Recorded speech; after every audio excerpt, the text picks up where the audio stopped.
Hello, PH Pirates and PH Privateers. Today we're going to be having a look at PHP and the DOM. Let's dive in.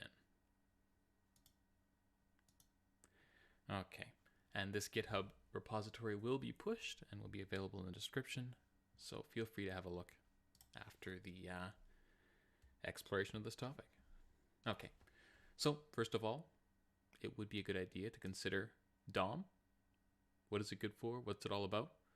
It stands for Document Object Model. So that is to say a typically class-based or object-based representation of an HTML or XML or similar markup language format. So in the case of JavaScript, if you play around with front-end JavaScript a lot, you'll find if you're adding elements to your page, removing them, changing content in them, you'll usually be interacting with that content via the document object model.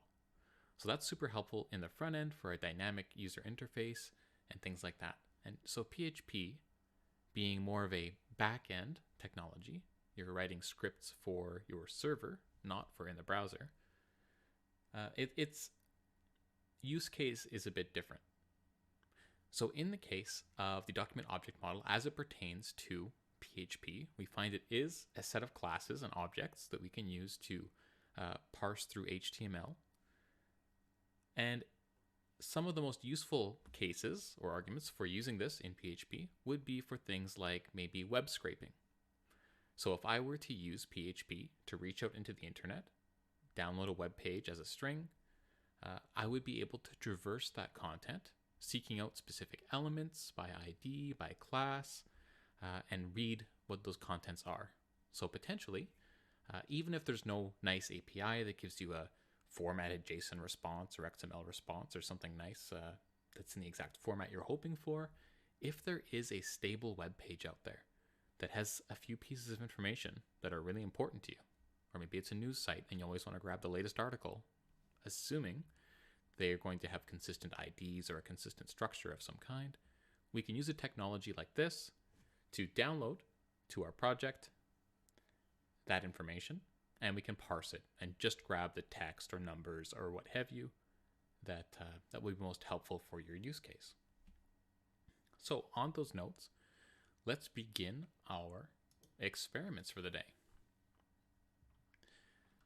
If you do want to learn more about the DOM as a concept, one of my favorite web resources, though this is a bit more tooled towards a JavaScript specific definition, is the Mozilla Developer Network. So if I type in MDN DOM, that should be sufficient for us to grab their documentation here. So they get into it. However, yes, this is specifically more so a front-end DOM. The concept is largely the same. Of course, if we want to learn specifically how PHP stuff works, then we can search for DOM PHP. Hopefully the official resource shows up here first. Yep, there we go. I'll also include these links in our GitHub repository for your convenience.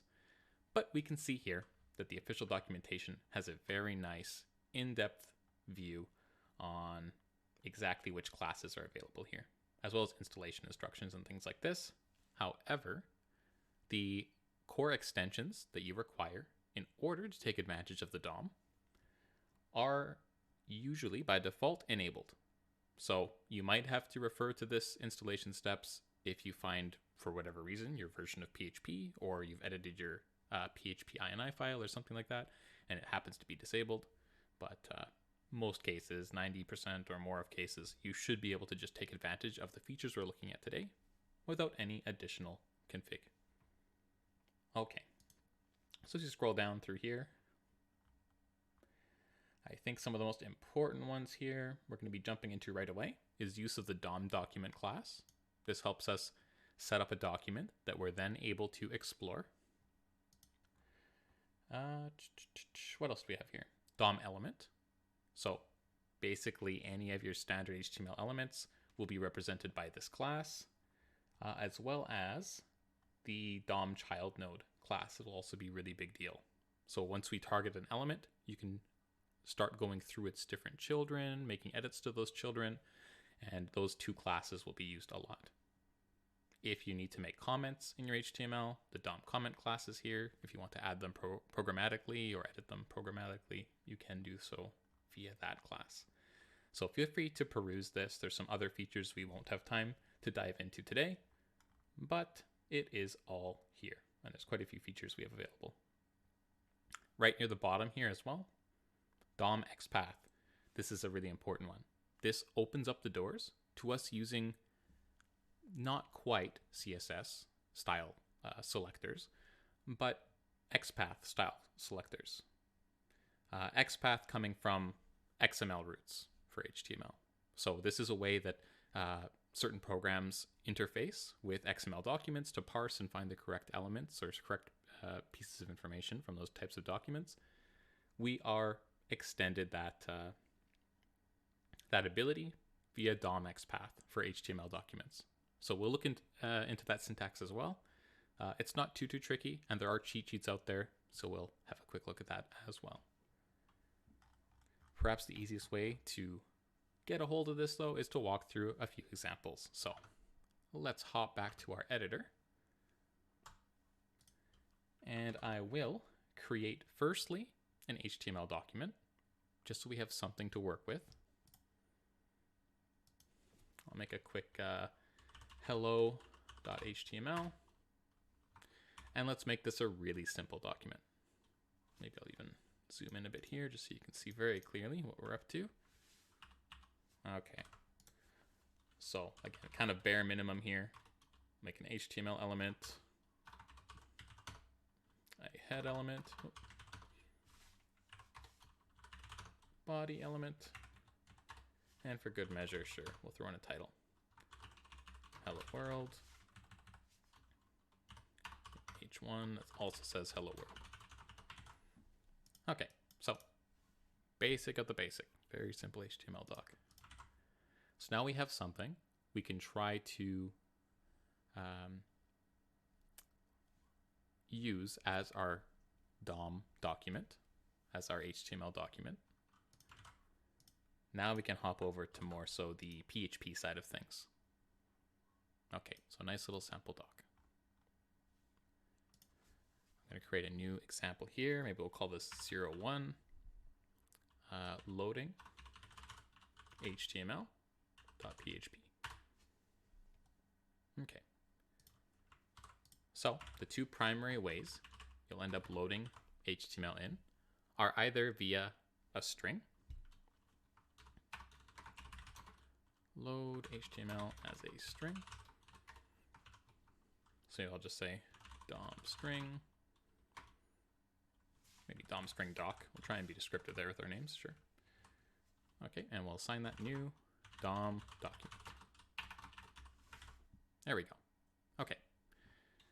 And with this object now stored in that variable, in order to actually load a string, we can pass a string in to its load HTML method. So DOM string doc, we use our arrow to run a method, load HTML. Okay, and in here, you could pass a variable or whatever you want as long as it's hopefully a valid HTML string. So let's try making a string in here quick. Maybe something like HTML, head.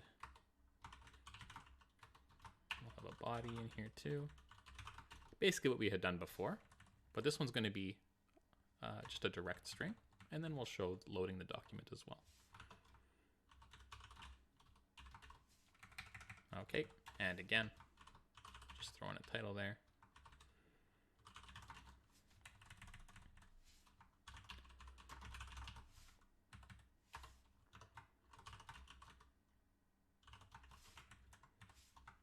Hello world.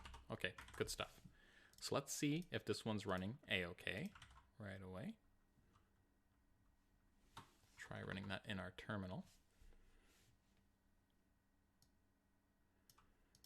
Okay, so we'll go with PHP example 1. Okay, we don't get any errors, that's a good sign.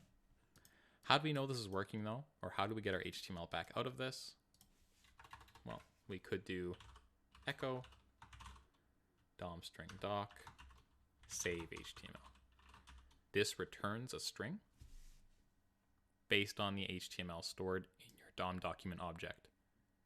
So why is that useful if we already had a string here? Well, with this class, with this type of object, we have the ability to manipulate the DOM programmatically, right? We actually have the opportunity to add in new elements, target certain elements to delete or move around. And because of that, we could have many programmatic changes. And then when we hit save HTML, run this method, we're going to get back that updated string, right? So it is important that we have this. In this example, of course, that utility is limited. Okay. Let's see if we are able to echo that string.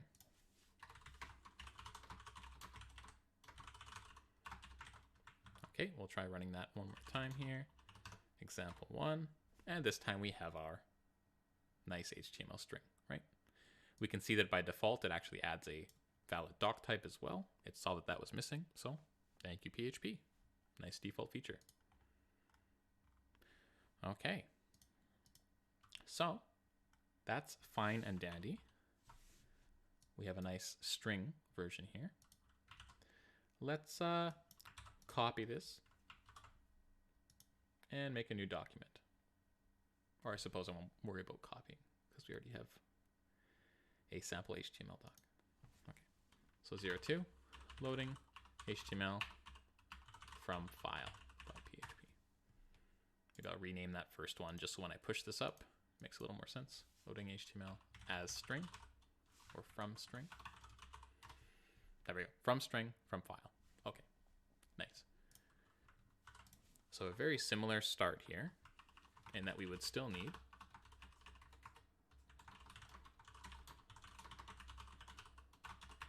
our DOM document object, DOM doc or DOM file, whatever we want to use here as a nice descriptive name. New DOM document. Ooh. Okay. And much like before, we're going to say load HTML, but there is another method with a very similar name called load HTML file. So before we use just load HTML, this one is load HTML file. So we can pass in a path to an existing file. Keep in mind as well, if you are reaching out into the web, assuming it's a regular, easily accessible web page, you could get away with something like load page equals file get contents, and you could pass your whatever address, and assuming you get a result from this, you could pass that in, right? And that would count. That would be fine. Again, as long as it's a valid string. Well, I suppose for file, we would do it like this, right? But yeah, just keep in mind you could use this to grab real web pages that are out on the web already. For this example, we're just going to be looking at a nice local file. Okay. So in this case, I'll say current directory /, let's double check. And we've called it hello HTML. Okay, that should be easy enough for us to grab. Okay, so it should be able to load that file for us. And if we want to confirm, nice and easy, that we have something, we may as well run our save HTML. Oh, I missed our $. And for consistency, let's all caps this. There we go. Okay. So DOM doc save HTML, and let's echo that. Okay. Ooh, I should echo actually up here. My bad. There we go. Better. Okay. Let's see if we got that file properly. Let me clear that, and we'll say we're going to run example number 2. And there we go. We were able to load that HTML, and it did inject that doc type. Again, it's trying to help out. Not bad. Okay, good stuff. So we're able to load, and if we want to, we're able to leave HTML as a string in order to either print it or save that in a file or whatever you want to do with it. Good stuff, good stuff. Next up then would be us learning a little bit more about, we'll say, targeting specific information in a web page. So I've pre-prepared a little bit of HTML here. So I'll make a new HTML file called sample.html. And this example here, I'm hoping, has enough information for us to run a few experiments and see what happens. So let me paste in my example HTML here. Make sure I grab that properly. This should be the guy. Okay. Okay. And let's just roll through this HTML real quick, just so we have an idea of the types of things we're going to be trying to target here. So we have a doc type, HTML, head, we have some meta, a page title that just says sample web page. And here in the body, here we go. This is the stuff we probably want to be grabbing. We have H1 for a page heading. We have basic little paragraph there. We have a nice little section with an ID. So let's keep that in mind. Programming languages ID. That might be something we can use to target. There's this list here. We could target potentially the whole list by ID. Or we have a class on each of these programming language names. C, C++, C#. So if we were to grab every element with this class, that we'd probably be in pretty good shape if we wanted that information. Or again, grab the whole UL at once potentially, and then read through the children. What else do we have here? We have another section that has an ID PHP frameworks that we could target. We could target this list as well, list of PHP frameworks. And again, each list item happens to have a class framework that we could use for targeting. Then there's a footer down here that says copyright 2022. Okay, fair enough. So a fairly basic web page. There's not too much going on here. A couple lists, couple sections kind of thing. So let's see if we can't grab some information using PHP. Let me quickly get as well here while it's on my mind.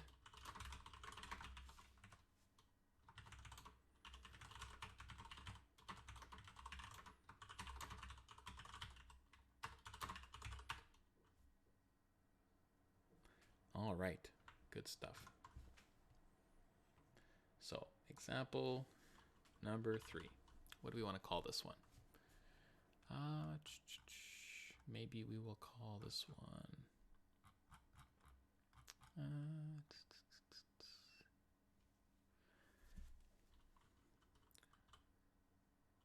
We'll call it get heading. We'll start with a heading, sure. .php. Okay. So if we're loading a file, sample HTML, we'll be reusing the same idea that we just had walked through here. Say PHP, our DOM doc is going to equal a new DOM document.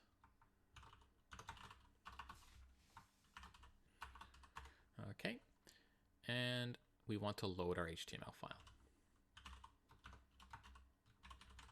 Load HTML file. Okay, and for our path here, we will say sample.html this time. If we want to ignore certain warnings or trying to be helpful in adding a doc type and things like this, because our page happens to have a doc type, we already are aware of that, and it already has meta and things set up. If we want to tell it, hey, ignore that stuff, don't worry about helping us out, there are a few flags you can link it to. In the docs, of course, they cover every possible flag, so you can feel free to look through those and see if you find any other useful ones. I'm going to go with libxml node. I think this is the one here. So I believe this one here is the doc type. Okay. Yeah, this one will ignore if there's a doc type or not, so we don't have to worry about that. And we'll add another flag here. lib XML. Okay. And I think it should be in this list here, hopefully. Oh, there's quite a few. Implied. I think it's this one here. HTML no implied. So if I hover over this one, turns off automatic adding of implied HTML body. Okay. Since I know that my documents are going to have a head and a body, I want to ignore that check. This is also useful if you're creating maybe like HTML snippets and you know it's not going to be a full page that you're loading in, then it's not going to add those elements in for you, right? You don't want the doc type and the head and body if you're working on just the middle of a page or something. So these can help you out in a pinch like that, or in a case where, yes, we did remember to add those. We don't want it to even attempt to detect and worry about that. Let's ignore that stuff. Okay. Right on. Okay, so we load up our HTML file. Let's confirm that we're grabbing it properly. I'll just do a quick echo save HTML to confirm.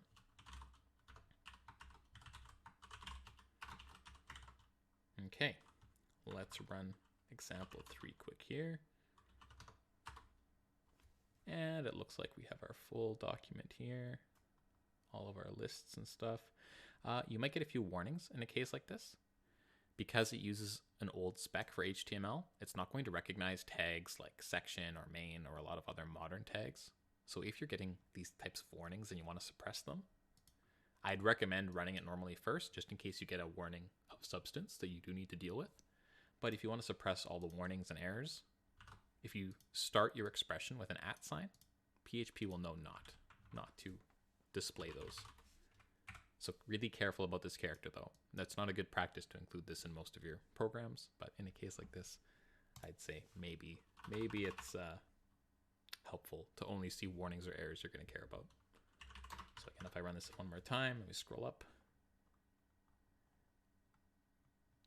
Now, oh, did I scroll up way too far here?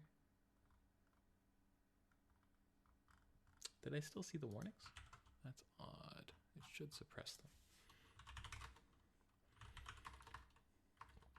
Let me make some spec lines here. PHP 03. There we go. Okay. I think I just scrolled up too far last time. Here you can see right away that there's no warnings or bloat right here. We get straight to our output. No worries. Okay. Again, just be careful with that @ symbol. We don't want to make debugging our code super difficult. So just very careful where you end up using that in a real program. Okay, so we know this is working. Let's see about actually grabbing one of our elements. So let's suppose, jumping back to our HTML, that we want to grab this particular H2 right here. We'll say under programming languages, we want this H2. So how can we do this using the DOM? Okay, so if we want this section, there's a couple ways we could go about it. We could search for sections and then take the first one, and then we can ask for H2 inside there. Or we can just start looping through children, checking if each one is H2 or a particular type of element, or if it has a certain attribute. So it's quite flexible. You can kind of climb up and down the tree if or as you need. So in a case like this, let's try selecting this particular element by its ID, and then we will grab, I guess, the first child. That sounds like a reasonable approach to me. So hopping back over to our 03 example, let's use our DOM doc and try to get element by ID. A very similar method to what we've also seen in JavaScript if you use DOM in JavaScript. Get element by ID. Okay, and what is our ID? Well, let's go grab that. Programming languages. Okay, good stuff. So from here, if we want to get the H2, we will have to reach in for the first element. Okay, so actually, let's assign this. So we have the programming languages section.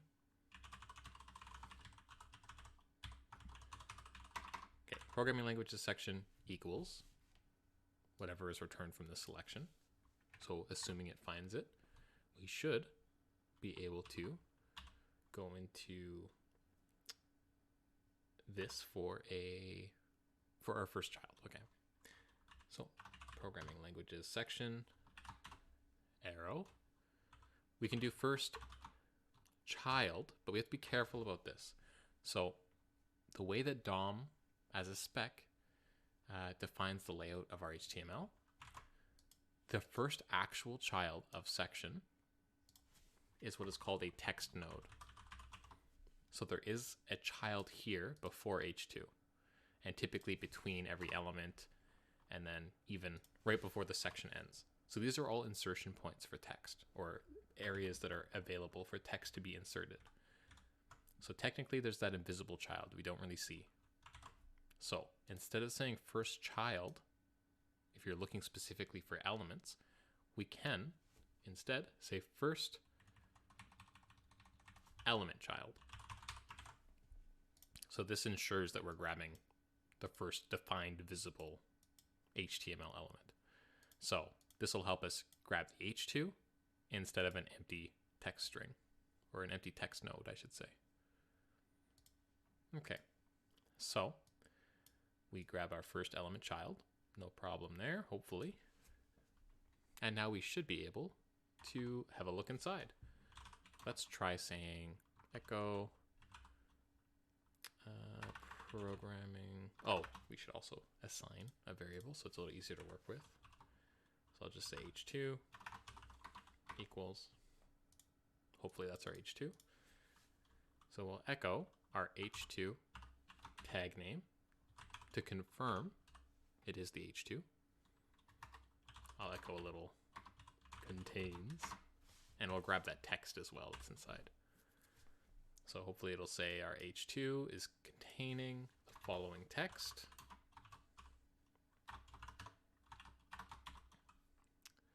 And for here, we'll say node value. We can find out the actual text content inside here. Let's give that a shot and see if it works. So again, a summary of our steps is we create a DOM document using that HTML file. That DOM document object, we are able to get elements by ID. So the element we got was our section. And then we went, okay, look inside that section and find the first child. So we got this section by ID, and then we collected the first child. Okay, and then we're just asking for that first child's tag name and its text value, its node value. Let's see if we were successful. Okay, so in our terminal, we will do PHP number 3, H2. Okay, so we got the right element. Contains list of some programming languages, right? Okay, good stuff.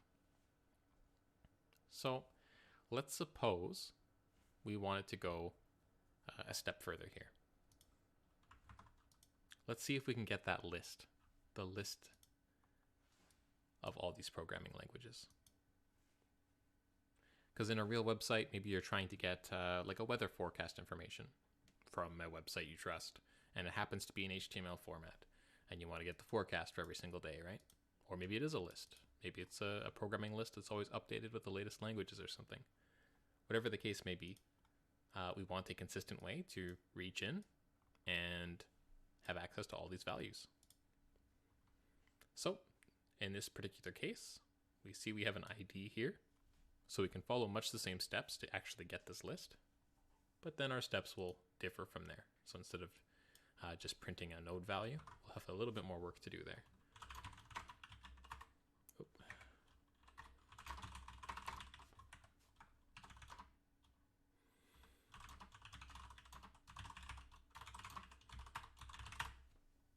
Okay, so I'll make a new file for our new example, 04.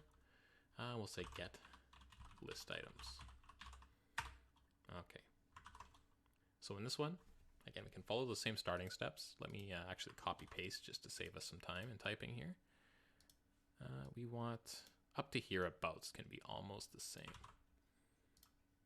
Okay. So we'll get rid of that save HTML there. We don't need that right now. So we're just getting that same sample HTML file. And then instead of this section, we'll say this is going to be our UL. Get element by ID.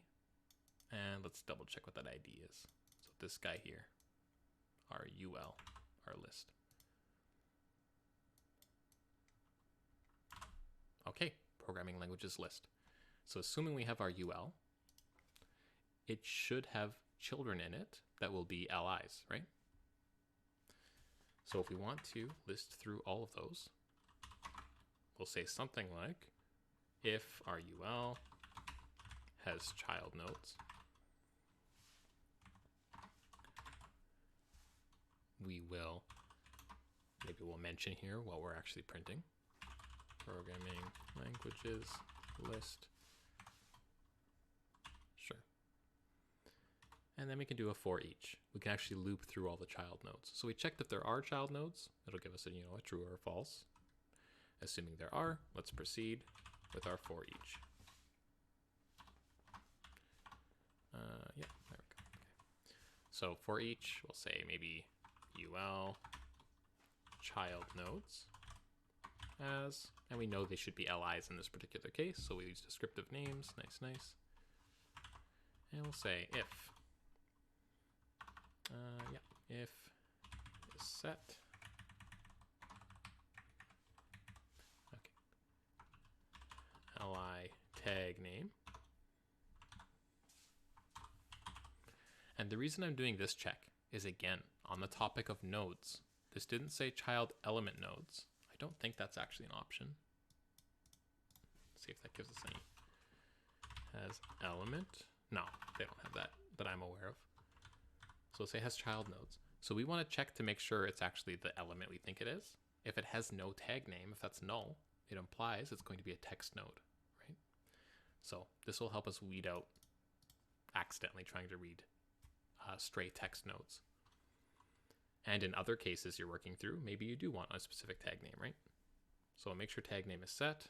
And if it is, heck, as an extra precaution, we can say that tag name should also be equal to li, right? Capitalization will matter. That's an important lesson to learn quick with this, is because in the original document, it's a lowercase li, that is the exact string we get read back here. So if you know it's inconsistent capitalization in your target document, you may need to take that into consideration when you're doing any comparisons or checks like this. You might want to force to lowercase string everything first when you're doing comparisons, or take any necessary precautions.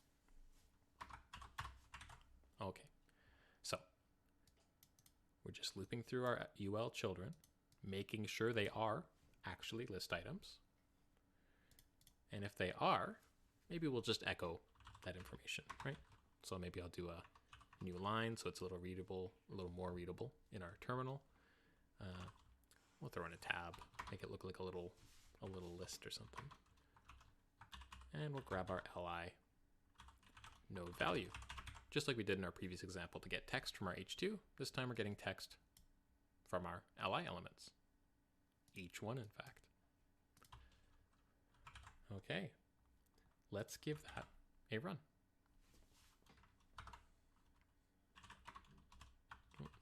Oh, 04, there we go. And very nice. Programming languages list, we can see here, is all of the programming languages that were in that HTML file, all the way from C to Swift. Let's actually double check our our sample just to ensure. C, whole bunch through Swift. Okay, looks right to me. Good stuff. So we were able to get the information from that web page. Good stuff. So in order to kick up a notch how we're targeting our elements in our page, give us some more flexibility, because otherwise the way we're doing things right now with this get element by ID, that's fine and dandy if you happen to have an ID in the HTML target doc. If you don't, you're kind of stuck with just saying, okay, well, in our DOM doc, let's look for all the child nodes, and then you could loop through those and check what they are. And then if you find the correct one, you could loop through those child nodes and then loop through those child nodes and just keep looking for specific elements, climbing up and down the tree, right? Which is probably a little difficult. Or you could loop through all child nodes, checking to see if a particular element has certain attributes. So you can check an attributes array to see if it has a class or an ID or something like this, right? So while that is flexible enough to get to any element, technically, it's a bit of a headache to use, right? So this is where XPath comes in. So let's do an XPath example. Maybe we'll do just about the same thing we did here, but we have another list we can grab instead. We had two lists, right? Programming list and frameworks list. So we'll do another example for frameworks list, but using XPath. Okay. Let me quickly push our changes.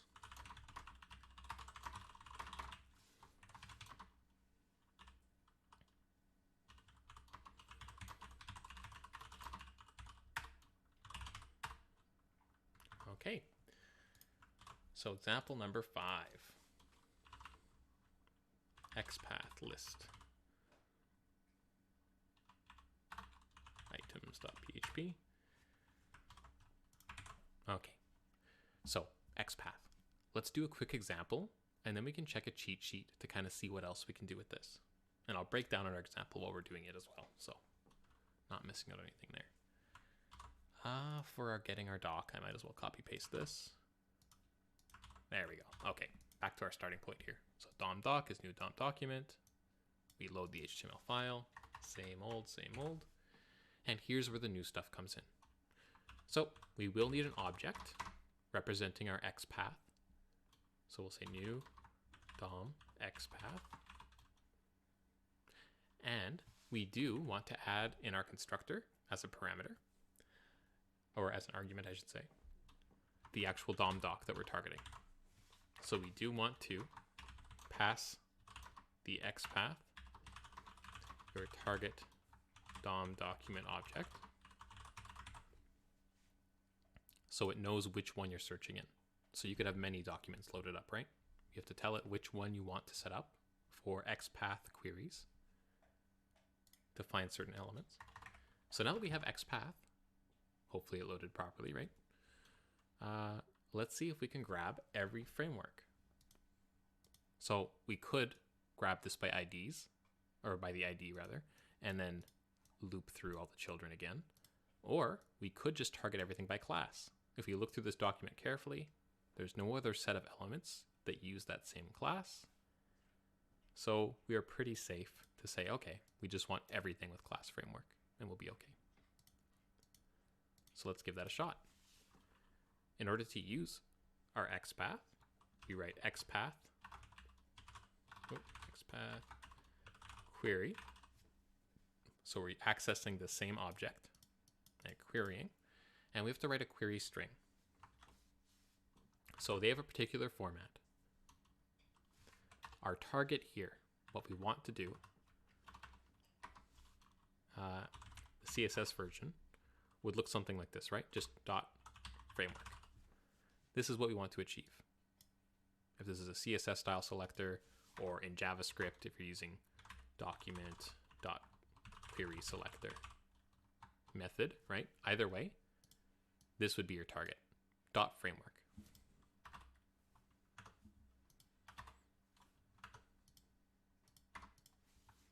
There we go. Okay. So the equivalent in XPath is a bit extra typing, but accomplishes the same goal, is // and then you have to specify which element you're targeting. So this could have been P, or in this case, LI, would have been fine.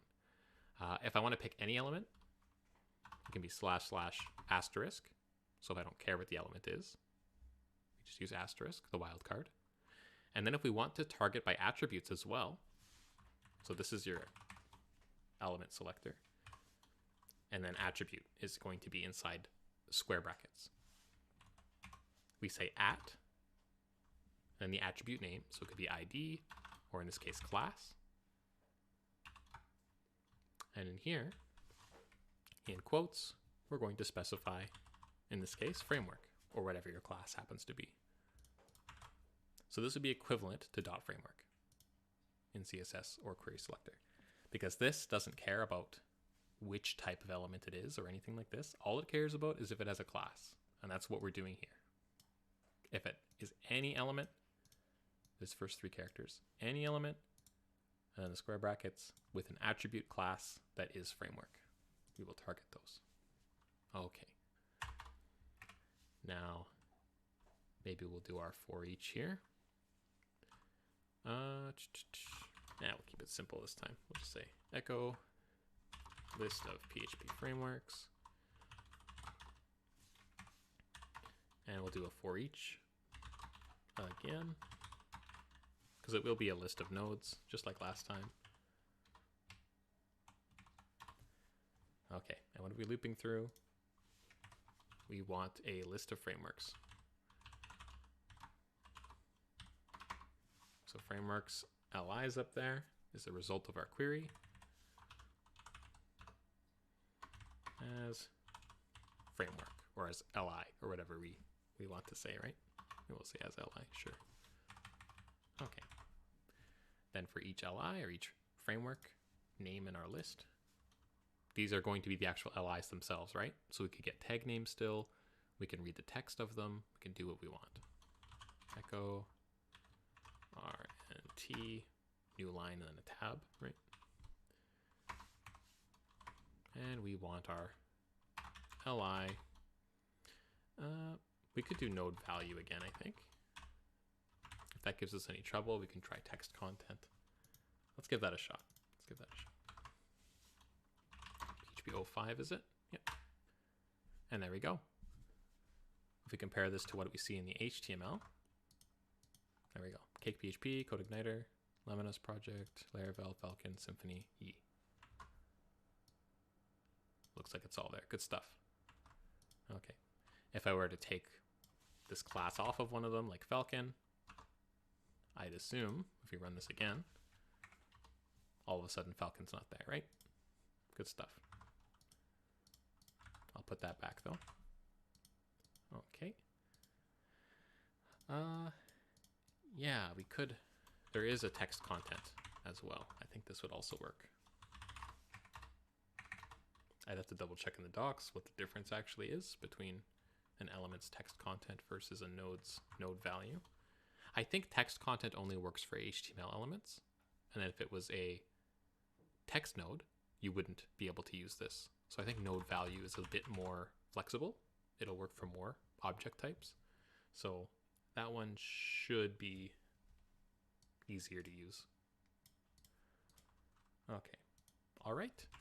So XPath, good stuff. There is a really nice cheat sheet out there.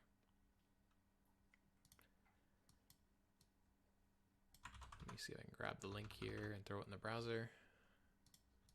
Okay, so devhints.io/XPath.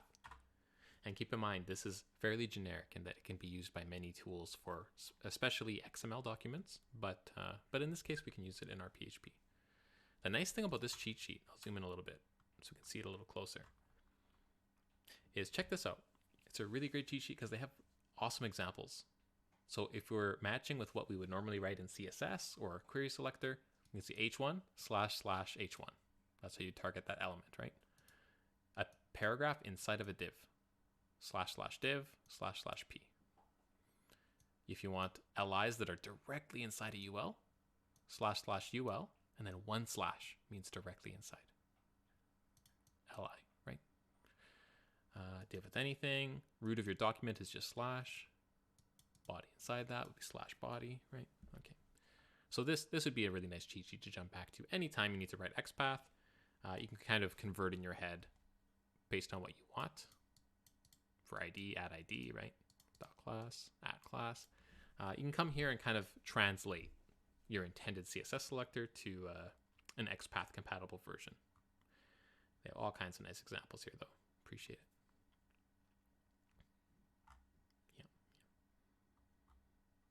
Yeah, so definitely check this one out. I will include a link to this in our repository as well, so feel free to check that out. Okay, so with that in mind, yeah, if we wanted to make more complex selections, we would be perfectly able. How about, let's see here, make sure I commit while it's on my brain.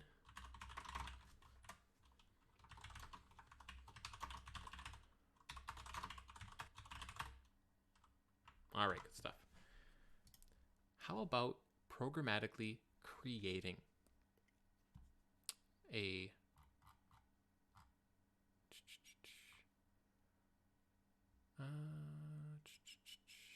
yeah, okay.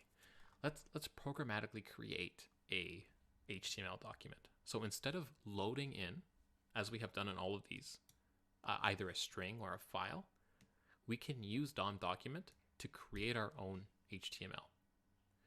So why would you want to do this? Potentially, if you want to have consistent formatting and have it as a searchable DOM doc as you're developing it, and you have a bunch of ifs and stuff that's determining if you're injecting certain amounts of HTML, it's definitely an option. So just keep it in your tool belt. It's something that could come up as a potential solution, depending on what you're working with, right? For me, I think it came up a time or two where working especially with WordPress, sometimes you end up using something like the output buffer to grab a certain part of code that maybe is generated by a plugin that you're not really going to be able to control directly. And then you have to decide, okay, well, am I going to try and do a bunch of substring checks and move stuff around via string functions? Or am I going to use DOM document to say, you know what, remove this element, place in this element instead? There's actually a replace function available, or a method, I should say, in the DOM document object as well, where you can swap existing elements that you're holding on to. So it is very flexible for specifically working with HTML. I'd argue anytime you're dealing with HTML that you don't have control over, that you're pulling from an external resource, or is generated by another piece of code that you shouldn't be rewriting for whatever reason, it gives you that opportunity to work with it as HTML. Simply remove an element or simply add a new element without having to worry about finding the exact character number in a string and manipulating that. Either way, both work. And honestly, the string manipulation in some cases is probably more efficient in terms of actual performance. But this might be a bit easier from developer perspective, depending on what you're working with. But yeah, let's make a new document from scratch and see what that looks like. So I'll go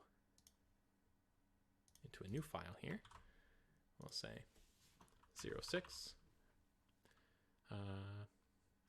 generating HTML file, or just generating HTML, I should say, .php. Okay, so this one here.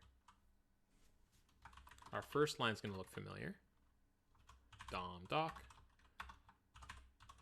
equals new DOM document. So far, so good. I'm always trying to type the parenthesis. It's my bad. Okay. And then, so there's a few ways you could approach this, right? We could have thrown in load HTML with a boilerplate and then inject it after that, or we can actually create the HTML element ourselves if we want to. And we might want to store that just in case we need to use it later in our code. So in this case, I'm going to assume we might need things later. So sure, we'll store them in variables. I'll say HTML equals DOM doc. Okay, and here we go. We have this create element method. So if I want to create a brand new element for our page, I can say HTML. Again, capitalization will matter, so just be consistent. For this example, I'll be all capsing it just so we can see that in action. For your real docs, if your website is already using lowercase element names, of course, stick with that. And I think most of the industry is lowercase at this point. So just to really drive home that it is case sensitive, though. Okay. So if we want to actually add this to our document, we'll have to say DOM doc, and we want to append a new child. So right now it's just the root document. There's nothing in there. And we're going to append our HTML element. Let's confirm as we go through most of these steps here that it is working. So I'll say DOM doc save HTML. I'll echo that, right? Okay, so if I run this, we should at least see the HTML element. Let's see how that looks. Okay, so PHP, what is this, example 6 now, right? HTML. So notice it creates the opening and closing, A-OK. Okay, so next step here, we have HTML. Now we want to create maybe our head and our body. Head. If you find you're going through these steps a lot, you can see too that it wouldn't be that difficult to sort of create a function where you just pass the element name and it knows to automatically append it to your DOM doc or things like this. Or you could even have it automatically populate certain attributes if it's certain types of elements and stuff. Yeah, so definitely flexible in that way. DOM doc, what were we making here? The head, right? Create element.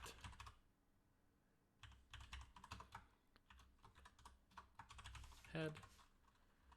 And then we append that.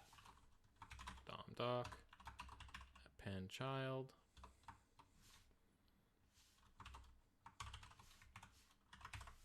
Okay.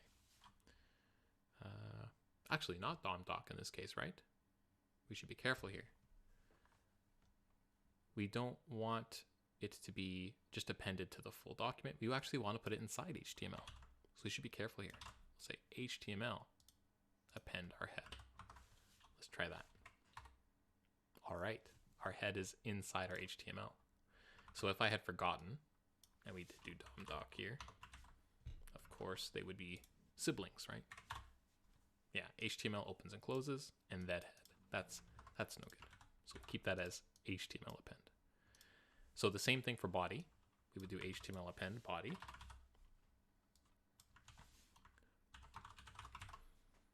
Okay, so again, HTML append body. Okay. So HTML head body HTML. Okay. How about a title for our head? So up here, maybe right after our head, I'll say we actually want a title. And we want to append this to our head, not our HTML. Okay. And something cool about the create element method is that it actually can take multiple arguments. So instead of just saying title, we can also pass it text node contents. So I can just say this is a PHP web page, and that should populate our title element. Let's give that another run and confirm we're still in good form here. Okay, so inside of our head, title, PHP web page, good stuff. Let's do the same thing with body. Throw in H1.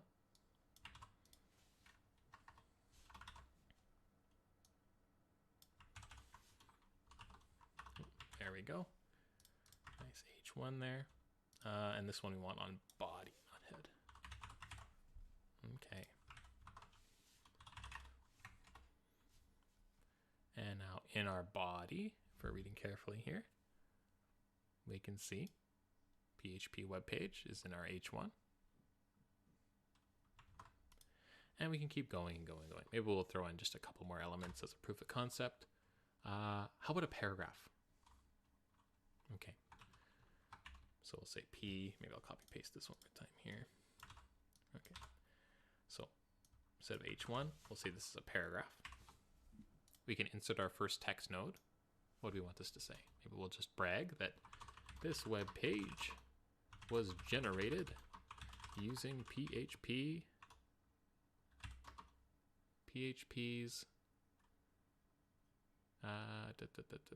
yeah, we'll just say space and leave it hanging. So in the middle of this sentence, I want to add an anchor. Let's make this sentence a little cooler, a little more dynamic. Okay. So if I want an anchor, a link, hyperlink to be inside of this paragraph, we'll need to actually append that after the first text node, and then our sentence might have to finish in a new text node after the anchor. So we have to be a little careful here about order of operations, or at least careful enough that we can append before, insert after, insert before. There are lots of different sub methods we can use. But okay, we have P. Let's make an A. So we'll say instead of P, it's going to be A. And our anchor, our sentence was, this web page was generated using PHPs, and we'll say DOM implementation. But let's keep implementation outside of the anchor. Okay. So we still want to append this anchor to the paragraph. So we'll say inside of paragraph, place our anchor, our link. Our link will mean a lot more if we set attributes though. Right now the link doesn't link anywhere. That's not great. Let's do a set attribute. And this is a good case for set attribute, right? We could use this for setting a class as well, or an ID or whatever we want. But in this case, href, we're going to send the user somewhere. So that's our key name. Then we need our value. So where do we want this link to go? Well, probably this DOM manual would make sense. I'll grab that link from our address bar. There we go. Okay. We've got a link, and we'll set up. It's a different website. We'll have it open in a new tab when you click it too. So we'll say target is going to be equal to _ blank. Right, and again, caps matter. This is how it's going to show up in the browser. For attribute names, for element names, your browser doesn't care too much if you use caps or not. Just be consistent. Usually use lowercase. But that they're all uppercase reminds me constantly for the example here that yes, we should be a little careful about that. Okay, so we've actually set the attributes. We've appended it. So it should actually exist inside of our paragraph. Let's double check. Maybe I'll spin up a PHP localhost 3000. We'll spin up a little localhost server here. And what was our file name? Copy paste that there. Okay, so localhost 3000. Let me see if I can open this in the browser. Okay, so example 6, opening in the browser here. Okay, good stuff. This page was generated using PHP DOM. So we can see this did actually turn into a link. Let's view page source. It is all in one line. But if we scroll over here, we can see paragraph, our anchor with our href, and our target blank. And it all closes. Good stuff. Okay, so if I click this, it opens in a new tab, our link. Perfect. So everything's working as expected. We just want to have that extra word after. So we still need one more text node for our paragraph. So one more thing for a paragraph here. Maybe we'll say end of paragraph content equals DOM doc. We still use our DOM document to generate new random nodes that we need to insert. So DOM doc create text node. We don't want a full element this time, right? Just a container for text. And we'll say DOM implementation. There, now it's a full sentence with a period.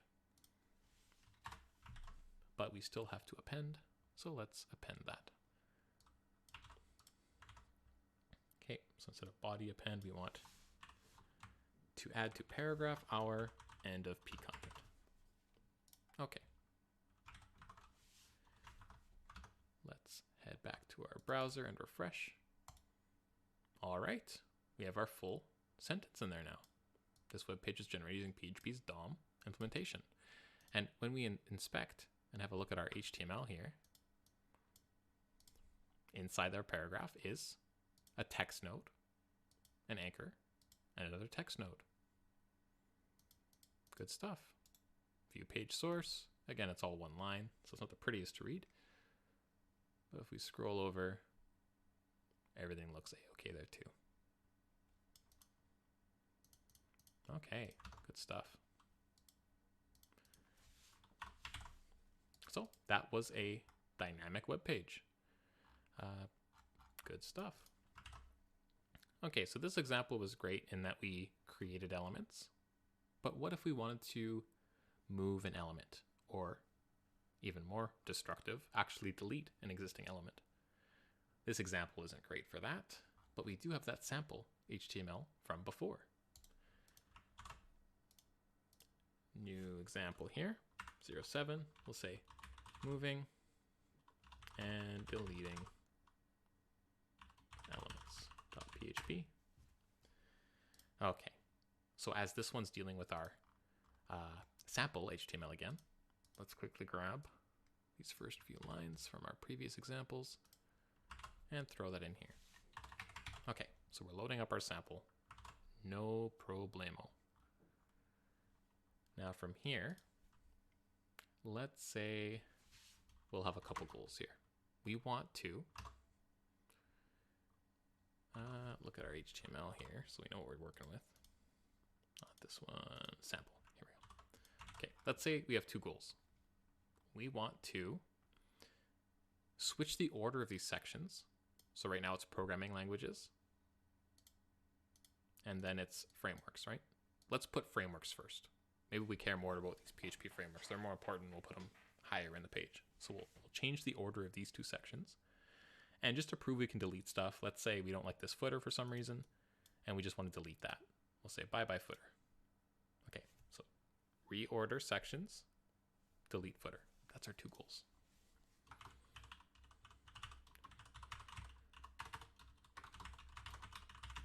Okay, maybe then the page is more useful to us for some reason. Or maybe we didn't have control over that HTML document, but we wanted it to output in a certain order or in a certain way, right? So let's see about doing that. So for reordering the sections, we would actually need access to both of those sections. So how do we want to do that? Maybe we'll say languages section equals DOM doc get elements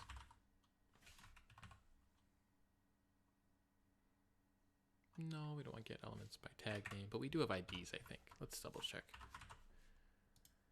We have programming languages as an ID. That one's easy to grab for us. Okay, we could have used XPath for this as well. Either way. Here, for the second one, let's use XPath. So we'll say XPath equals new DOM XPath DOM doc. I'll put this up here just for configuration purposes. Okay, so we have access to XPath. Good stuff. So XPath.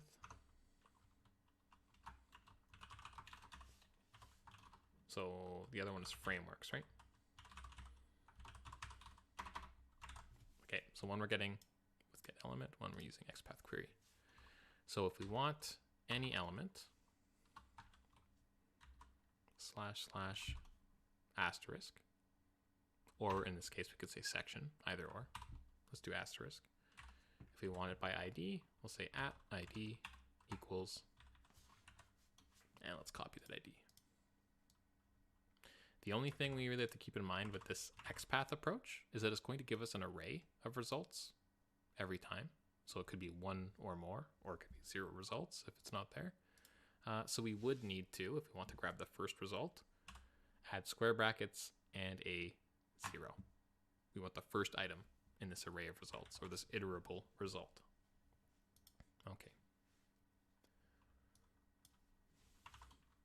Oh, kind of wanted to do lowercase for these letters. There we go. Okay. So we should have the languages section, and we should have the framework section. Now what do we want to do here? How are we going to move these? We can actually move it based on just these two being siblings. That's easy enough. We can do PHP frameworks or language. No, we'll do frameworks. Framework section, insert before. What do we want to insert before the frameworks? Our languages. I forget which order that works in. And we can play with it. Okay. Right now, which order is it? It's programming, then frameworks. Programming and then frameworks. We want frameworks, then programming. Okay. Frameworks is going to be inserted before languages section. I get confused with this one because the way it looks to me feels opposite. I think this is the right way though. Let's give it a shot.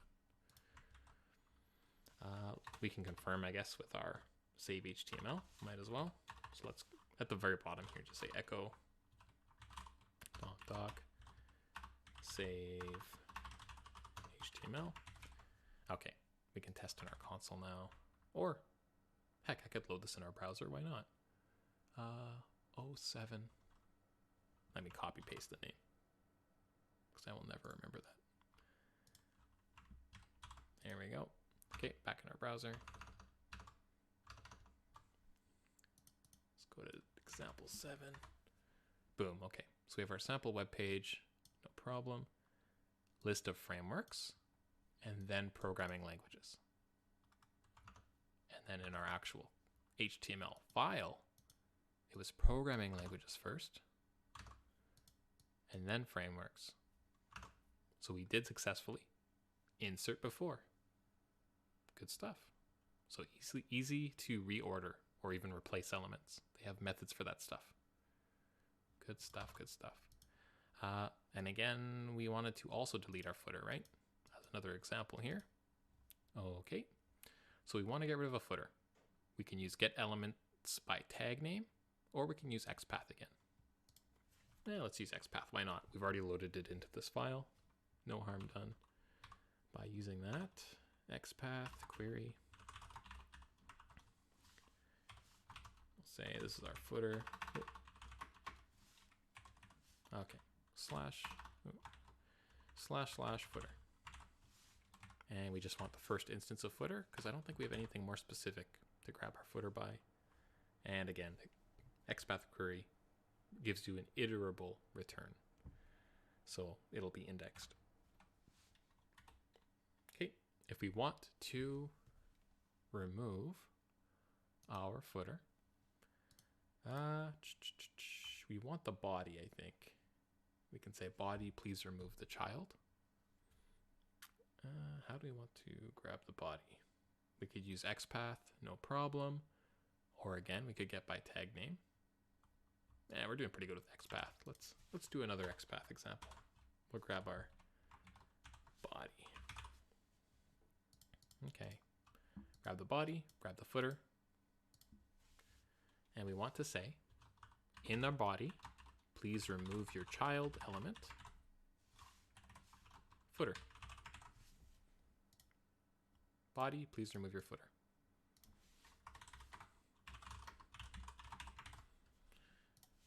Okay.